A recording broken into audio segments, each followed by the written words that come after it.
Welcome to documentary ฉันนี่แหละท่านขุนที่สวยที่สุดค่ะแล้วก็หล่อที่สุดด้วยครับ This is me This is me นี่เลยฉันเห็นแล้วใช่ไหมเป็นตัวฉันทั้งตัวและใจเราค่อนข้างตั้งเป้าหมายชัดเจนว่าเราอยากทำเรื่องนี้เพื่ออะไรเรากำลังสู้กับจิตใจของตัวเองกันอยู่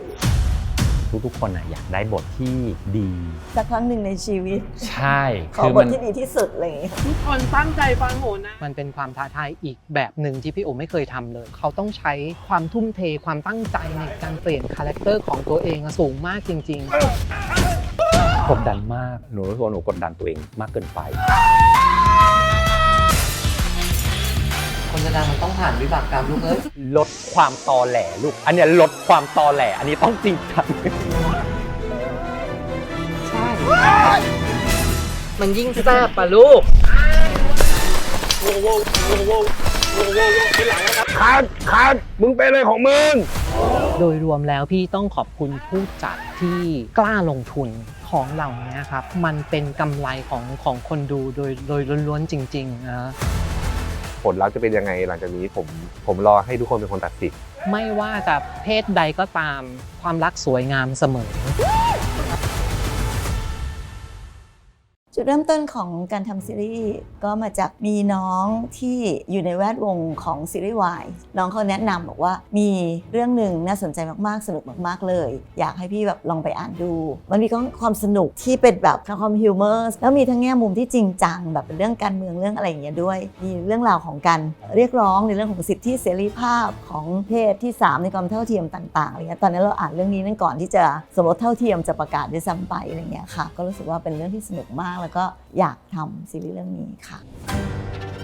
มีคนพูดกันเหมือนกันค่ะว่าเราตั้งใจจะซื้อเรื่องนี้มาเพียงเพราะว่าอยากให้นักแสดงของเราได้เล่นเรื่องนี้เท่านั้นเองแต่ต้องบอกว่าอันนั้นมันเป็นจุดเริ่มต้นบางทีมันอาจจะเริ่มต้นจากจุดเริ่มต้นเล็กๆแบบนี้แต่ในความเป็นจริงอะค่ะเวลาเราจะทำซีรีส์สักเรื่องหนึ่งมันเป็นเรื่องของการลงทุนมหาศาลอยู่เพราะฉะนั้นเราก็ไม่ได้ตัดสินใจเลือกด้วยเพียงแค่นี้เพราะฉะนั้นเราก็เลยต้องคุยกันในหลายๆมิติมากแล้วในที่สุดเราก็เลยสรุปโดยการคุยกันกับทางเจ้าของลิขสิทธิ์นะคะที่เราจะซื้อมาว่าอันที่หนึ่งคือเราคงไม่ตั้งใจเน้นไปในเรื่องราวของการเมืองเพราะเป็นเรื่องที่เราไม่ชำนาญเราไม่ได้รู้จริงไม่ทำซีรีส์การเมืองว่าอย่างนั้นนะคะกับอีกจุดหนึ่งค่ะเราขอเปลี่ยนชื่อนะคะจากฉันนี่แหละท่านคุณที่สวยที่สุดแล้วขอตัดคำว่าในสยามออกไปเราก็เลยขออนุญาตปรับเรื่องนี้ให้เป็นเรื่องของเรื่องราวที่เกิดขึ้นในเมืองหนึ่งที่เป็นแบบเมืองสมมุติเมืองหนึ่งนะคะซึ่งเราก็จะได้ไม่ต้องไป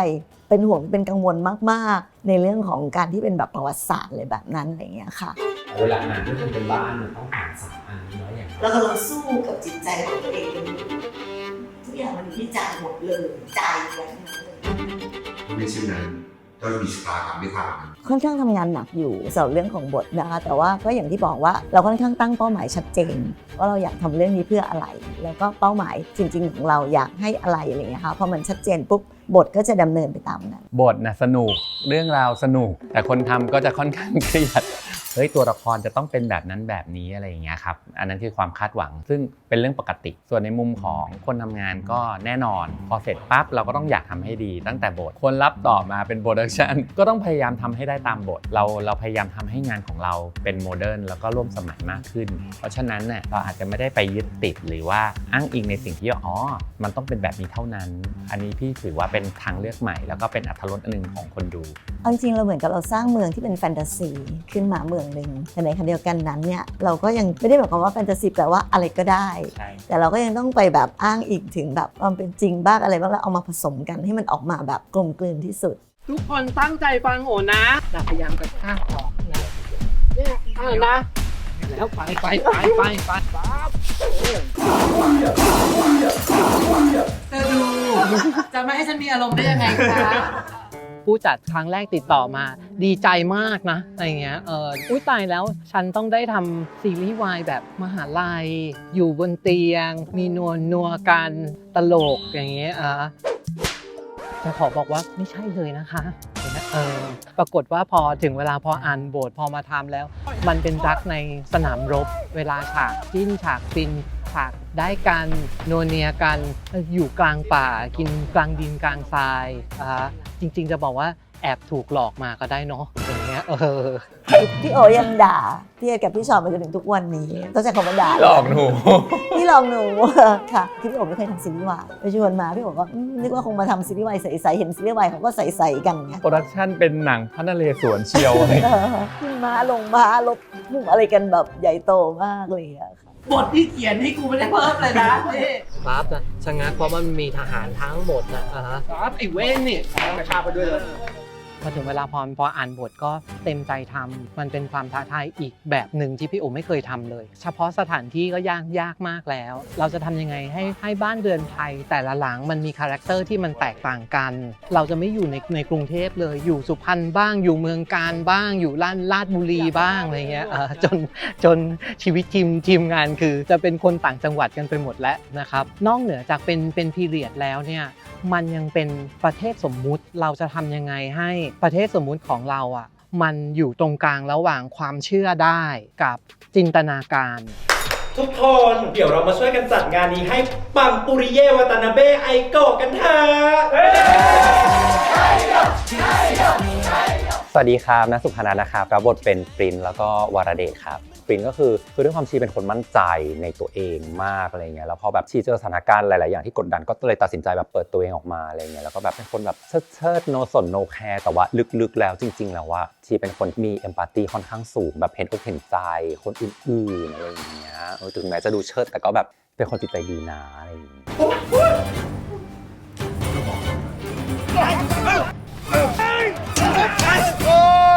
ปิงอบนิธินะครับก็ในเรื่องนี้ก็ได้รับบทบาทเป็นหม่อมโกศลครับหม่อมโกศลสำหรับผมที่ผมมองคาแรคเตอร์ก็คือเป็นนักรบที่แบบมีหุ่นล่ำเก่งฟันดาบเก่งขี่ม้าเก่งเรื่องการเมืองการปกครองอะไรอย่างเงี้ยครับแต่ก็มีจุดอ่อนอยู่ก็คือเรื่องหัวใจกับเรื่องที่แบบว่าบางทีตัวเขาจะไม่ค่อยแบบสื่อสารออกมาตรงๆใจรู้สึกนี้แต่ว่าจะสื่อสารออกอีกแบบจะแบบไม่อยากให้ใครเห็นความอ่อนแอของตัวเองมาเลยผมก็กลายเป็นถูกใช่ครับใช่ สวัสดีครับป๊อปครับรับบทเป็นบรรจงครับถ้าเอาคาแรคเตอร์บรรจงเนี่ยบรรจงก็จะเป็นเรียกว่าเป็นนักปราชญ์ละกันเป็น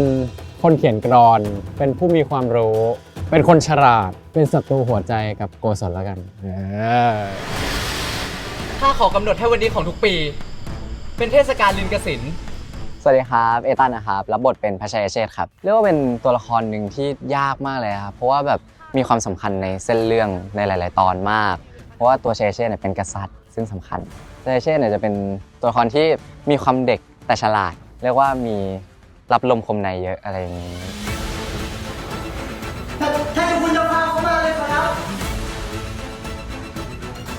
สวัสดีครับชื่อลีนะครับอัศรีวัฒนายากุลครับก็เล่นเป็นเจดนะครับตัวละครเจดเนี่ยก็ไม่มีอะไรมากครับเป็นคาแรคเตอร์ที่เป็นทาสนะครับเป็นทาสรับใช้ถ้าเจดอยู่กับขุนวรเดชก็จะแบบเป็นคนแบบเงียบๆอะไรก็ได้คือรับฟังแต่นายแต่พอไปอยู่กับพระมหากษัตริย์เรารู้สึกว่าเรา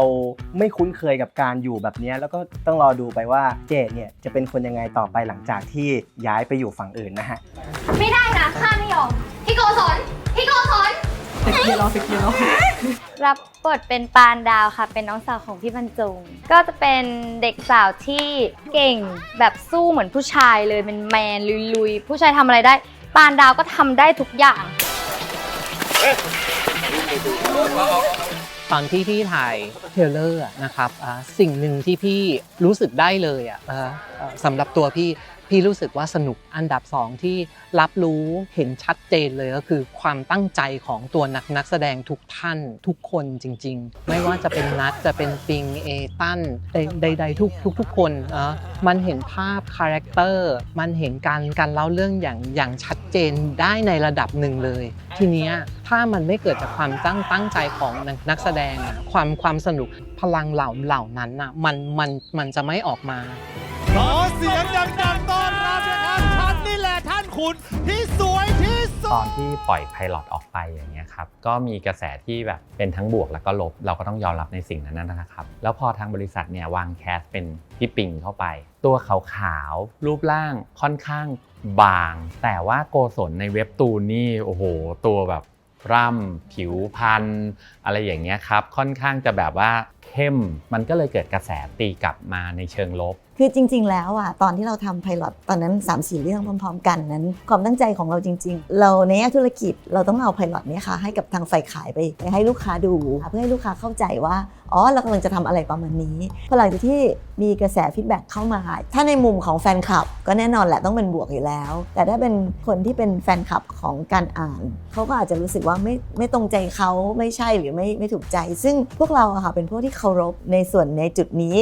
ของคนอ่านของคนที่มีความรักในบทประพันธ์หรือตัวละครเนี่ยทุกคนอยู่แล้วเพียงแต่ว่าณจุดนั้นพอเราเจอฟีดแบ็กแบบนั้นก็เราก็คุยกันเยอะคุยกับปิงด้วยตรงๆด้วยว่าเราจะเอายังไงกันดีอย่างเงี้ยช่วงนั้นก็พูดตรงๆว่ามันก็ต้องรู้สึกนอยรู้สึกเฟลรู้สึกว่าแบบว่าตัวเราเองแล้วก็ทุ่มเทตั้งใจเต็มที่แต่ว่าสงสัยมันคงยังไม่พอมันคงยังไม่พอกับความต้องการของแฟนคลับที่ว่าอยากจะเห็นโกศลในรูปแบบที่มันสมบูรณ์กว่านี้ซึ่งผมเข้าใจผมก็พยายามทำเต็มที่แล้วในจุดที่ผมอยู่ในจุดที่ผมสามารถทำได้ซึ่งหลังจากนี้ผลลัพธ์จะเป็นยังไงก็ผมแค่เชื่อว่าผมตั้งใจทำทุกวินาทีแล้วก็มีความสุขกับงานที่ทำอยู่ตรงหน้าผลลัพธ์จะเป็นยังไงหลังจากนี้ผมรอให้ทุกคนเป็นคนตัดสินครับพี่น้อมรับคำติชมนะแต่ในส่วนหนึ่งพี่อยากจะขอโอกาสให้กับนักแสดงสักหน่อยนึงนะครับดูงานเขาออกมาก่อนดูความตั้งใจของเขาออกมาพี่ชื่นชมความตั้งใจของทุกคนโดยเฉพาะปิงนะครับพี่ว่ามันเป็นสิ่งที่ดีสิ่งหนึ่งที่มันเกิดขึ้นกับปิงครับถึงแม้ว่ามันจะเกิดขึ้นจากคำตำหนิคำดูถูกหรือใดๆเขาต้องรับผิดชอบตัวละครนี้แบบมากๆแล้วเขาก็พยายามแบบถึงที่สุดคือต้องบอกว่าตัวผมเป็นคนที่ชอบออกกำลังกายอยู่แล้วแล้วก็พอได้รู้ว่าตัวเองจะต้องได้รับบทเป็นหม่อมโกศลจะต้องออกกำลังกายมากขึ้นผมก็รู้สึกว่ามันมีประโยชน์ครับตรงที่ว่าในเมื่อเราจะต้องทำงานแล้วเราก็ต้องออกกำลังกายไปด้วยมันก็เป็นประโยชน์กับตัวเราทั้ง2อย่างเราก็เลยทุ่มเทการออกกำลังกายอย่างหนักก็ออกกำลังกายต้องเรียกว่าออกแทบทุกวันครับออกแทบทุกวันแล้วก็มีการจ้างเทรนเนอร์เข้ามาแบบดูแลเรื่องอาหารดูแลเรื่องโปรแกรมการออกกำลังกายการพักผ่อนเราด้วยที่หนูเห็นชัดเลยก็คือแบบจะมีคนบอกว่าโกศลมีกล้ามกี่โมงตอนเนี้ยยืดวอร์มตอนเช้าตื่นมาก็จะเข้าทีแรกวอร์มเขาก็ทุ่มเทซึ่งแบบตอนนี้มันก็เป็นเรื่องการถ่ายทำเนาะอะไรเงี้ยบางทีเขาเป็นคนที่แบบเขาเครียดเขาหน่อยเขาจะไม่ได้พูดออกมาในสิ่งที่เขาคิดที่เขารู้สึกขนาดนั้นอะไรเงี้ยเราก็แค่แบบให้กำลังใจเราพยายามทำบรรยากาศให้มันแบบสนุกอะไรเงี้ยถึงแม้เราจะออกมาก็ตามคือต้องบอกว่าผมโชคดีตรงที่ว่าผมมีคนรอบข้างที่ดีฮะผมมีทั้งครอบครัวมีทั้งคนรักมีทั้งผู้ใหญ่ที่อยู่รอบๆตัวผมมีทั้งเพื่อนฝูงแล้วก็มีแฟนคลับด้วยที่แบบพิมพ์มาให้กำลังใจคือรู้สึกว่ามันฮีลใจมากวินาทีที่ได้รับรู้ว่ามีคนรักที่รอให้กำลังใจเราอยู่ทั้งพี่ชอตพี่เอสเขาก็ได้รับทราบกระแสแล้วเขาก็รู้สึกเป็นห่วงเราได้คุยกันพี่รู้สึกว่าปิงเขาสามารถสร้างกำลังใจได้ด้วยตัวเขาเองอย่างที่บอกว่าเขาสามารถเปลี่ยนจากสิ่งที่มันเป็นลบให้มันเป็นพลังบวกได้โดยที่เขาก็รู้สึกว่าถ้าพวกพี่ยังให้โอกาสผมก็จะทำให้มันดีที่สุดแล้วเขาก็ไปตั้งหน้าตั้งตาทำไม่พูดไม่บ่นไม่อะไรใดๆทั้งสิ้นเลยแล้วเขาก็เดินกลับมาแล้วให้พวกเราเห็นว่าเฮ้ยเขาทำจริงๆ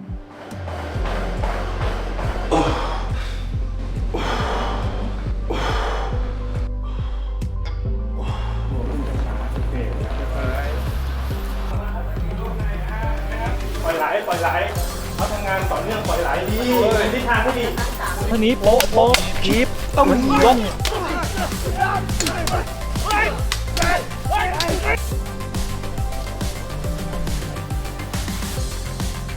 อย่าร้องอดทนอึ๊บนะ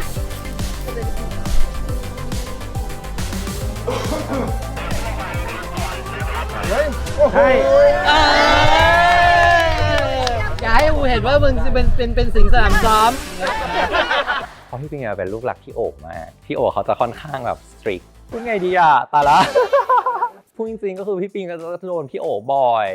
พี่โอ๋เขาเป็นคนละเอียดมากแบบการทำงานกับพี่โอ๋แบบคือละเอียดแบบทุกดีเทลอ่ะลูกอย่างนี้นะลูกฟังนะงี้นะเราอย่างนี้นะเสร็จแล้วปุ๊บเราอย่างนี้นะพี่ปิงก็จะแบบครับฉันไม่ได้เรียนกระโดดไกลมาตรงนี้มีทีมต้องบอกว่าพี่โอ๋เป็นคนที่จริงจังแล้วก็ตั้งใจอยากให้ซีรีส์เรื่องนี้ออกมาดีมากๆเขาก็เลยมีความแบบเขี่ยวเข็นผมเยอะเช่นแบบมึงเป็นอะไรของมึง ประสาทมึงประสาทหรือเปล่ามึงประสาทกูละเบื่อมึงมากทำไมมึงเล่นกี่ครั้งเล่นไม่เหมือนเดิมสักครั้งครั้งนี้มึงหันหน้าทางซ้ายครั้งที่2มึงหันหน้าทางขวากูเบื่อจังหวะที่ไม่เก็ตแล้วนึกออกปะโดยที่ลืมไปแล้วนึกว่าซ้ายได้ภาพแล้วก็ขวาเลยแล้วทีนี้วอก็เลยมาคัดมึงเป็นอะไรของมึงเบื่อกูอยากกลับบ้านจะบอกว่าไอ้คำว่าลูกรักของพี่อ่ะตลอดเวลาในการทำงานมาเนี่ยจริงๆนะสำหรับพี่พูดเหมือนตลกนะอะไรเงี้ยคือ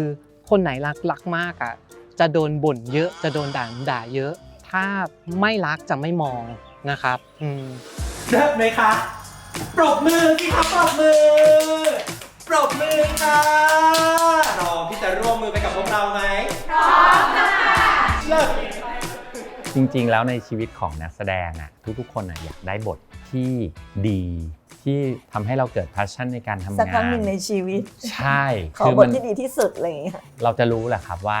บทแบบไหนที่มันแบบจะทำให้เรารู้สึกว่าอยากจะทำงานมากๆด้วยความสนุกบทนั้นน่าจะเป็นบทที่ทุกคนน่าจะคาดหวังก็คือบทที่สามารถสร้างงาน masterpiece ให้กับตัวนักแสดงคนนั้นๆได้สำหรับพี่นัทเนี่ยพี่ว่าบทนี้เป็นบทหนึ่งเป็นโอกาสหนึ่งถ้าพี่นัททำได้ดีถ่ายทอดมาได้ดีผลลัพธ์ออกมาทุกคนชอบตัวละครตัวนี้พี่ว่าอย่างน้อยๆในใจพี่นัทนี่คืองานที่เป็น masterpiece ของพี่นัทแหละ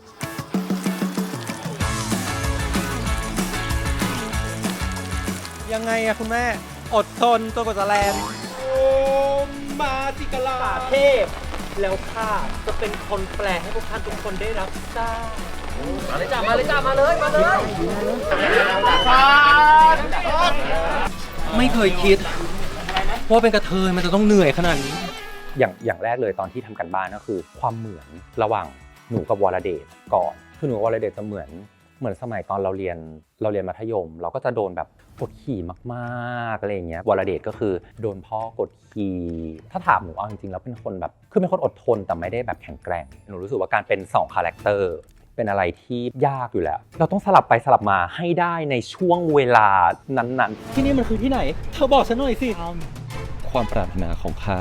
ก็คือความปรารถนาของเจ้าถ้าสมมติว่าวันนี้ฉันจะต้องถ่ายเป็นทั้ง2ตัวฉันต้องแบ่งเลเยอร์ของฉันให้ชัดแหละว่าฉันต้องเป็นคนนี้ปุ๊บแล้วฉันต้องสลับคนนี้ได้อย่างว่องไวซึ่งกดดันมากอันนี้แล้วก็2คือแน่นอนเนาะแบบแฟนๆแบบมหาศาลมากๆแล้วแบบเป็นเรื่องที่แบบได้รับความนิยมมากอันนี้คือพอรู้ก็คือแบบกดดันตัวเองแบบจนรู้สึกว่าคือช่วงแรกๆเลยอ่ะหนูรู้สึกว่าหนูกดดันตัวเองมากเกินไป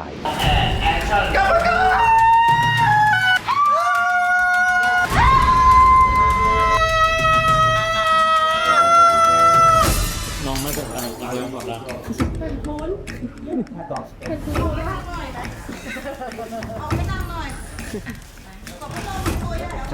คนจะดังมันต้องผ่านวิบากกรรมลูกเอ้ยช่วงแรกตบตีกันเยอะตบตีของพี่คือหาเส้นตอนแรกเขาเล่นเป็นผู้ชายที่ประดิษฐ์เป็น LGBT พี่ก็ต้องปรับ mindset ของเขา boy love ในทุกเรื่องอ่ะทุกคนมันจะมีความภาคภูมิใจในเพศตัวเองรสนิยมตัวเองความชอบของตัวเองใช่ไหมครับเขาต้องภูมิใจในคาแรคเตอร์ของเขาใช้เวลาในการเวิร์กช็อปกันอยู่ค่อนข้างนานเมื่อถึงเวลาพอเขาจับเส้นได้เนี่ยพี่โอ๋ไม่เคยห่วงเลยคนแรกที่พี่จะปรบมือให้ก็คือนัทนะเขาทุ่มเทในทุกๆซีนจริงๆแอคชั่นคุณแม่เอาเลยค่ะน้องซื้อหญิงหญิงคือพี่โอ๋เป็นคนพูดกับหนูว่าให้มีความสุขคือต้องมีความสุขกับการที่แบบมาเข้าซีนการเป็นตัวละครเราก็เริ่มค่อยๆแบบปรับ energy ตัวเองให้แบบว่าทุกครั้งที่เล่นฉันไม่รู้หรอกว่าจะเป็นยังไงแต่ฉันจะมีความสุขไว้ก่อนฉันจะแบบเลิกกังวลแล้วแบบเฮ้ยแล้วหนูรู้สึกว่าพอมันเป็นอย่างนั้นอะแล้วพอเราอยู่ในซีนตอนนั้นอะเราเล่นเสร็จเราก็มีความสุขหนูเลยรู้สึกว่าเฮ้ยถ้างั้นคนดูก็ต้องน่าจะมีความสุขดีเพราะว่าเราก็ทุ่มเทเราก็ตั้งใจแล้วที่สำคัญคือแบบเรามีความสุขมากๆเลยตอนเล่นบทเนี่ยมันแบบมีความสุขมากๆจริงเอาทุกอย่างให้แฮปปี้มีความสุขใครพูดเนี่ยลูกนะฟ้าแล้วได้ถูก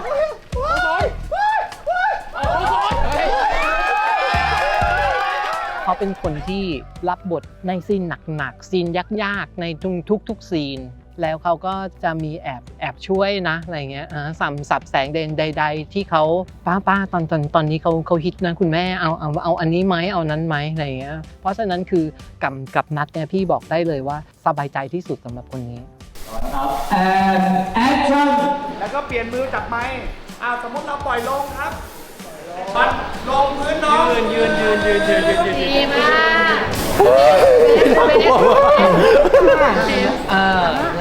ใช่ไหม และหลังจากนี้นะคะให้เรียกฉันว่า Prince ขอเสียงปรบมือให้เห็นความกล้าหาญของน้องพรินซ์อีกรอบค่ะ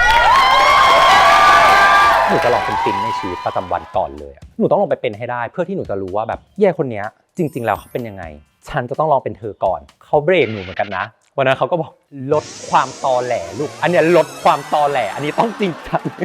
คือนาซิตตอนนั้นมันจริงจังแต่ว่ามันก็จะมีความตอแหลแบบบางอย่างที่หนูรู้สึกแบบมันติดโดยอัตโนมัติเช่นมืออะไรอย่างเงี้ยหรือซีนนี้เขาก็จะมีแบบว่าต้องเพิ่มอันนี้ต้องเพิ่มอะไรอย่างเงี้ยมันก็มีจบเลยไม่ค่อยได้เลยท่านโกศลทำตบอดอีกสักหน่อยสิ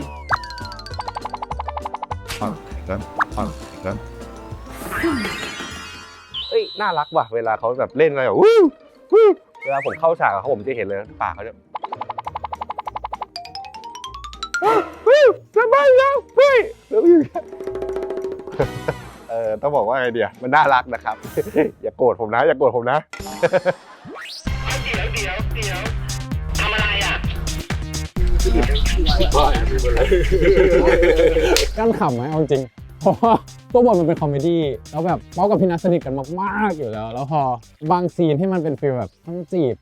อะไรมันก็จะมีความเขินๆด้วยความที่ว่าค่าตัวป๊อกกับพี่นัทมันรู้อะไรเยอะกันอยู่แล้วแล้วพอเรามาสวมเป็นคาแรคเตอร์เนี่ยมันเลยมีความเขินนิดนึงแต่สุดท้ายมันก็ The Show Must Go On ก็ทำให้เต็มที่แล้วก็แต่ส่วนใหญ่หลุดขำช่ำ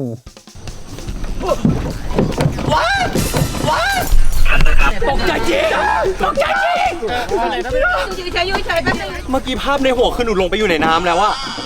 ใจก็กลัวจะตกแต่ก็ต้องทำตัวอ่อยผู้ชายอ่อยไม่พอต้องยังสงสัยมันอีกว่าหล่อนมีพิรุธอีกแล้วนะอย่างเงี้ยคือหลายอารมณ์หลายเลเยอร์มากที่ต้องประคองคือต้องแบบลบเลเยอร์กลัวไปก่อนเพื่อที่จะสงสัยนางอะไรอย่างเงี้ยแต่พอเล่นเสร็จก็ว่าไม่คิดจะตกน้ำอ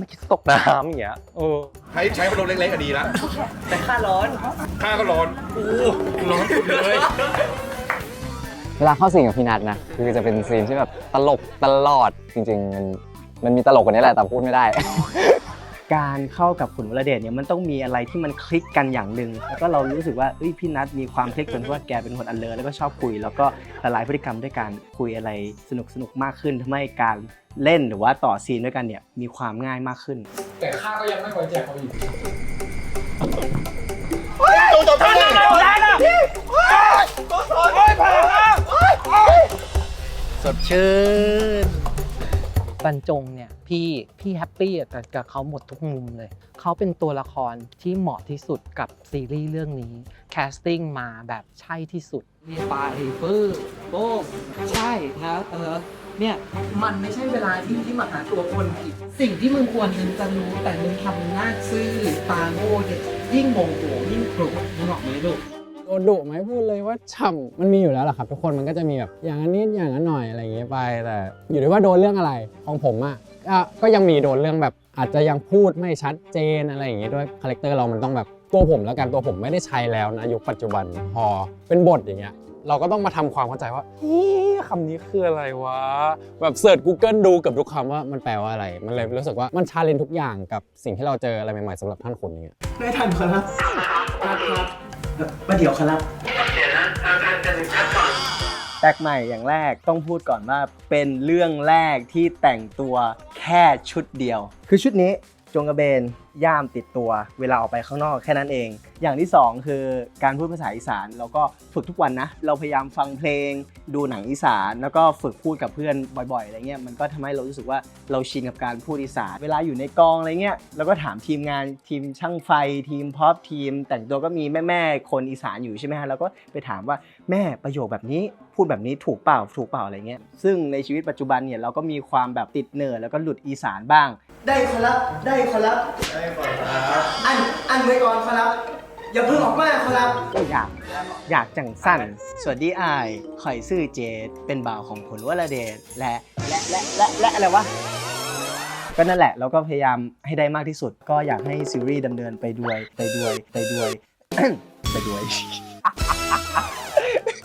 พี่ชื่นชมเขามากนะพี่ชื่นชมเขามากเขาอาจจะไม่ได้เก่งที่สุดแต่พี่จะบอกว่าเขาเป็นคนใต้ที่หาเวลาส่วนตัวไปฝึกภาษาอีสาน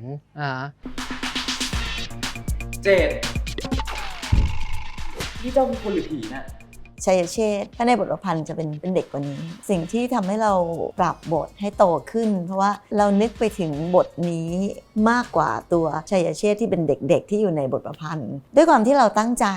ว่าเราอยากทำให้เห็นถึงการเรียกร้องถึงความเท่าเทียมอะไรบางอย่างในความเป็นมนุษย์เรารู้ว่าบริบทในสังคมคนเราไม่ได้เท่าเทียมกันทุกคนอยู่แล้วโดยชัยเชษฐ์ก็เหมือนเป็นเจ้านายที่แบบสูงศักดิ์อะไรเงี้ยในขณะที่ตัวเจดก็เป็นแบบต่ำต้อยด้อยศักดิ์มากๆเลยอะไรเงี้ยแต่บทก็จะทำให้เรารู้สึกว่าเขาสองคนสามารถเป็นเพื่อนกันได้ใดๆก็ตามบริบทเหล่านี้มันจะทำไม่ได้ถ้าเราใช้เด็กเป็นตัวแสดงอะไรอย่างเงี้ยค่ะเราก็เลยถึงได้คิดว่าแบบวัยของเอตันกำลังประมาณพอดีตอนที่เราวางเรื่องของบทไว้อยากให้ทุกคนก็ได้เข้าใจด้วยว่ามันอาจจะมีบางสิ่งบางอย่างที่ถูกดัดแปลงไปเพื่อให้เหมาะสมกับการเป็นซีรีส์ด้วยค่ะ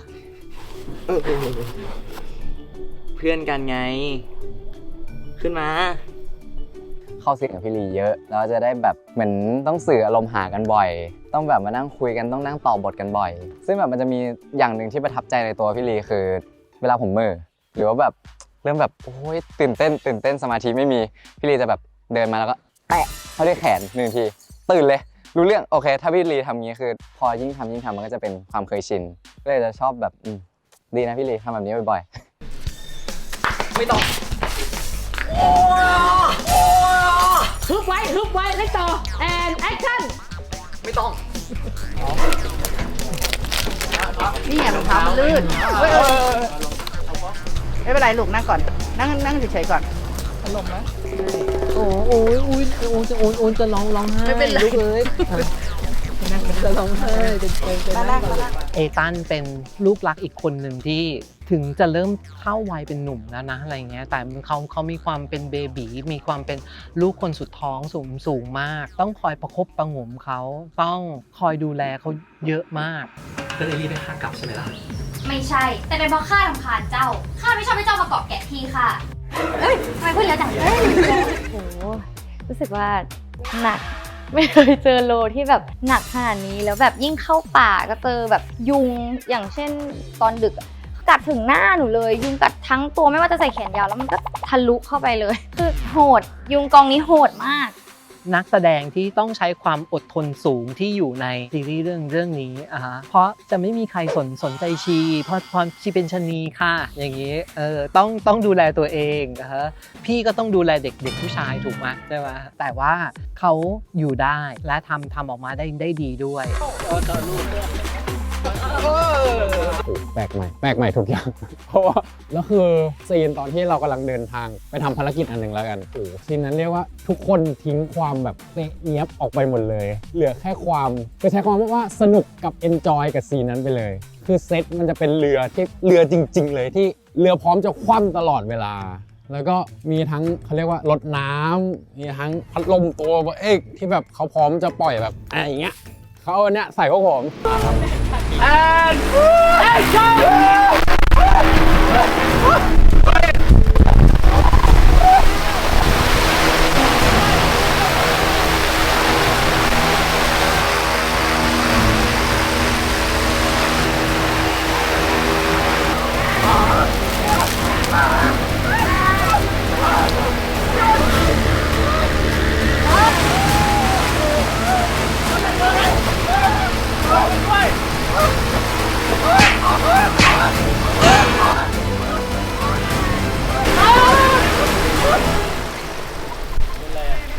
กินใบไม้อิ่มเวอร์เรียกว่าดินน้ำลมไฟผ่านหมดแล้วอ่ะท่านคุณนะคือมันสนุกมากๆแบบตัวเลอะเปียกน้ำช่ำแต่คือทุกคนในกองคือตั้งใจมากๆแบบใส่ทุกแรงแบบทุกหยาดเหงื่อที่เรามีใส่หมดเลยคือกลับบ้านคือนอนตาลอยอะอย่างนี้ดีกว่าคือไม่เหลือแล้วเวลาเราหมดแต่ละวัน ระหว่างเลิฟซีนของผมกับนัทก็ต้องบอกว่าแรกๆเลยนะครับคือมันตื่นเต้นแล้วมันกดดันเพราะว่าผมไม่เคยมาก่อนนะครับแล้วก็ แล้วพอจังหวะที่มันพอที่มันได้มีโอกาสได้เลิฟซีนครับทำแล้วมันก็ค่อยๆสบายขึ้น ค่อยๆสบายขึ้นแล้วก็ในใจตัวผมคิดนะเอ๊ะมันก็ไม่ได้ยากอย่างที่เราคิดไว้ตอนแรกนี่นาหรือว่ามันก็ไม่ได้รู้สึกแบบยากขนาดนั้นนะพอเราได้ทำไปเรื่อยๆเนี่ยได้ทำมา2-3 ครั้งครั้งที่2ครั้งที่3ครั้งที่4มันก็รู้สึกว่าเริ่มง่ายขึ้นเรื่อยๆแล้วก็คือเราทั้ง2คนก็ช่วยกันได้ดีครับนัทเขาก็ช่วยผมก็ช่วยนัทก็ต่างคนต่างช่วยเหลือกันมันก็ไปเซ็กแบบสัตว์ป่าอย่าหาว่าหยาบนึกออกไหมมันไม่ได้นิ่มนวลน่ะมันยิ่งแซ่บป่ะลูกนึกออกปะ คือตอนเล่นหนูก็รู้สึกว่ามันเป็นเลิฟซีนจริงๆนะแต่พอดูภาพมาแล้วแบบนี่มันเป็นบ้าอีคนอย่างอีปินมันต้องเป็นบ้ามันถึงจะแบบมีการเลิฟซีนอย่างเงี้ยถ้าแบบทุกคนได้ดูยิ่งแบบมันเป็นคนบ้าเป็นคนนี้เป็นคนบ้าคือขนาดเลิฟซีนยังจะต้องคิดอยู่ในหัวกับผู้ชายว่าฉันจะฝากลีลาเอาไว้ให้เธอจำไม่มีวันลืมอะไรอย่างเงี้ยซึ่งจริงๆแล้วในชีวิตจริงเราก็มีมุมนี้นึกออกปะ เรามีมุมที่แบบเรารู้สึกว่าเราทำเต็มที่หนูรู้สึกว่าสบายๆนะไม่ได้แบบอะไรมากมายแต่ไม่รู้ว่าคนดูจะรู้สึกเหมือนเราหรือเปล่า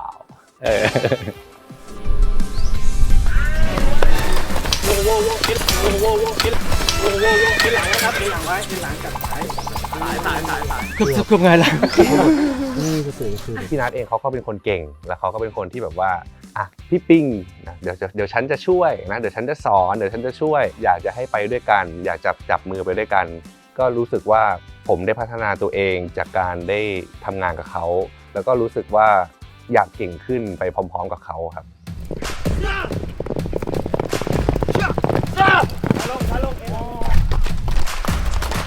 หลุดเต็มเร็วไปก่อนนะลูกนะไปเห็นไหมไม่ทันพี่นัทต้องช้าแบบนี้พี่ปิงต้องเร็วขึ้นครับคนละ1 จังหวะด้วยครับนักแสดงทุกคนที่มาสวมบทบาทตรงนี้อย่าลืมว่าเขาเป็นเด็กรุ่นใหม่จริงๆการที่เขามาสวมบทบาทคือมันซ้ายกับขวาเลยเขาต้องใช้ความทุ่มเทความตั้งใจในการเปลี่ยนคาแรคเตอร์ของตัวเองสูงมากจริงๆเขาไม่ได้เล่นเป็นตัวเองไงใช่ไหมครับในทุกๆคนนะบวกกับยิ่งมีความตั้งใจเยอะนะก็จะเกรงเยอะนะครับจริงๆช่วงจังหวะตกน้ำเนี่ยจริงๆเพราะเรือมันโคลงตัวหนูถึงพุ่งไปมันเย็นว้ายใช่ไหมอย่างเงี้ยมาลูกมาไหวพายุยังไม่พอมีน้ำวนอีกพายุยังไม่พอมีน้ำวนอีกเหรอ พี่รู้สึกว่าพี่ชื่นชมพี่โออยู่2อย่างหนึ่งคือการกำกับนักแสดงกับการกำกับซีนแต่ละซีนในดีเทลของรายละเอียดขององค์ประกอบฉากทุกๆอย่างอะไรเงี้ยแกใส่ใจ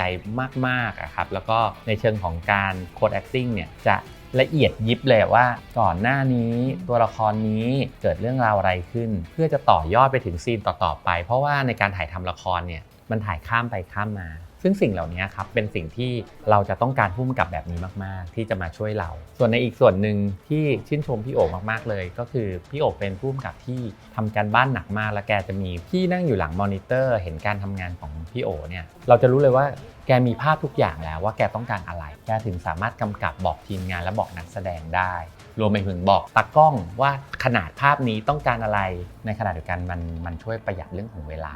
มากๆครับจริงก็คือนิ้วโป้งมันจะเป็นปุ่มลั่น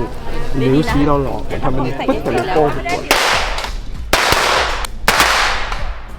ทำท่าเล็งปืนที แล้วก็พี่ไปเฉยเหรอนั่นหน้าขาให้มันคงไม่ต้องสนใจครับพี่ดาวเราตั้งใจมากๆแล้วนะหนูรู้สึกว่าเราเต็มที่มากแล้วพอหนูมาเจอพี่โอ๋ว่าเฮ้ยมันมีบางมุมที่แบบเรายังคิดไปได้อีกไปได้อีกแล้วเรายังคิดไม่ครอบ360องศาทำให้หนูต้องมาคิดว่าแบบเฮ้ยบางทีมันยังไม่พอหรือเปล่าวะกับสิ่งที่เราคิดว่าเราตั้งใจแล้วว่ามันยังมีมุมนี้อีกอะซึ่งทำไมเราไม่เจอเราก็แบบตั้งใจแล้วทำไมเราไม่เจอมันยิ่งทำให้เรายิ่งกลับมาแบบกับตัวเองเราต้องแบบไม่ได้ฉันต้องแบบไปมากกว่านี้แต่เราต้องสู้มากกว่าเดิมเราต้องมากกว่าเดิมแล้วทุกครั้งที่มันเข้าซีนเราต้องมากกว่าเดิมมากกว่าเดิมมากกว่าเดิม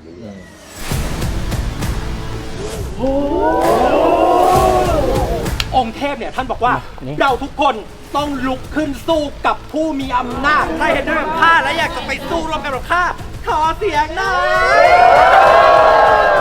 คือจริงๆแล้วมันเป็นธีมของละครเรื่องนี้เลยนะการที่เขาพาคนคนหนึ่งในการใช้ชีวิตในขนบธรรมเนียมของเขาที่ยอมรับความรักที่ไม่จำกัดเพศแล้วแต่เขาต้องกระโดดมาอยู่ในสังคมมาอยู่ในยุคที่แม้กระทั่งผู้ชายจับมือกันผู้ชายหอมกันผู้ชายกอดกันยังต้องติดคุกแย่จังเลยเนาะข้าเพิ่งรู้แล้วเนี่ยว่าความผิดฐานรักเพศเดียวกันเนี่ยมันร้ายแรงเท่ากับข้อหากบฏเหล็ก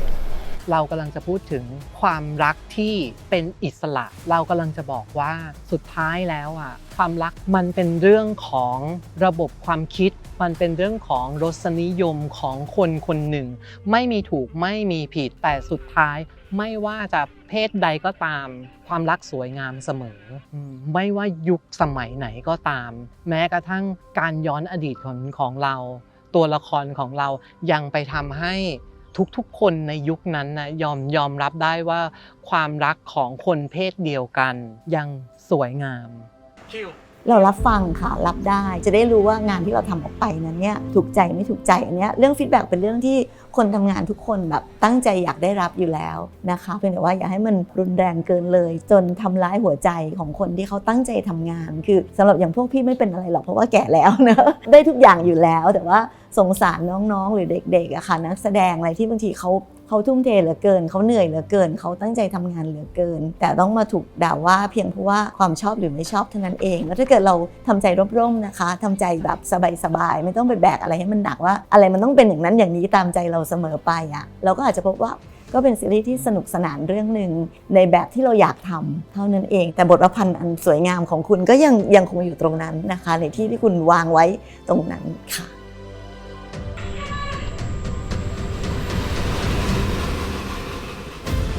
โดยรวมแล้วพี่ต้องขอบคุณผู้จัดที่กล้าลงทุนต้องใช้คำนี้นะครับมันไม่ได้มีเฉพาะตัวละครหลักแค่นั้นการทำพีเรียดไม่ว่าจะเป็นชาวบ้านไม่ว่าจะเป็นทหารไม่ว่าจะเป็นฉากรบฉากลอยกระทงฉากระเบิดฉากคอนเสิร์ตอีกมากมายหลายอีเวนต์ทุกอย่างใช้เงินหมดเลยเพื่อมาเป็นองค์ประกอบให้กับซีรีส์วายที่จริงๆเราต้องการความจิ้นกับความฟินแค่นั้นมีใช่เหรอแต่ของเหล่านี้ครับมันเป็นกำไรของคนดูโดยล้วนๆจริงๆนะไม่เดี๋ยวเบิกตัวพยานกระหม่อมต้องขัดคำสั่งหยุด ถ้าคุณอยากเสพความบันเทิงคุณก็จะได้ความบันเทิงแต่ถ้าคุณแบบว่าคิดตามคุณเห็นตัวละครอะไรที่มันสามารถรีเลทเรื่องราวของตัวละครนั้นมันรีเลทกับปัญหาหรือชีวิตของคุณหรือสิ่งที่คุณเคยแบบพบเจอมามันก็อาจจะมีเป็นตัวช่วยตัวหนึ่งให้คุณได้แบบฉุกคิดได้แง่คิดถึงแม้เราจะพูดว่าเฮ้ยประเทศไทยนี้ยอมรับในเรื่องของความเท่าเทียมกันแล้วแต่พี่เชื่อว่าบางมุมในสังคมหรือคนบางคนในสังคมอาจก็ยังไม่ได้เปิดกว้างมากพอก็หวังว่าตัวฉันนี่แหละท่านขุนจะทำให้แบบสังคมเราเข้าใจ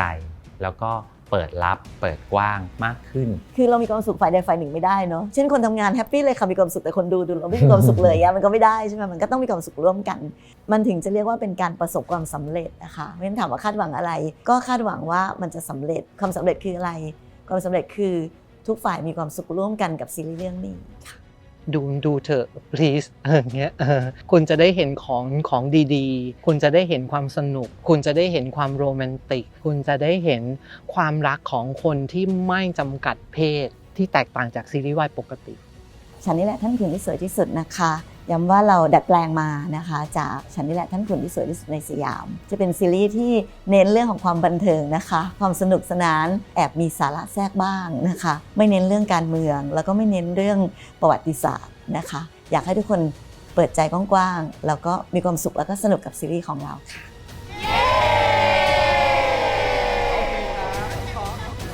ก็ต้องบอกว่าตื่นเต้น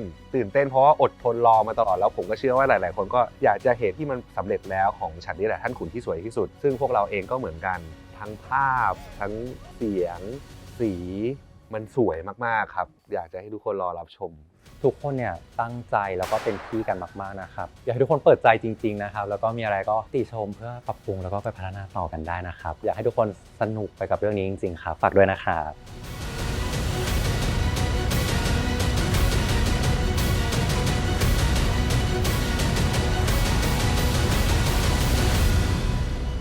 This is me This is me นี่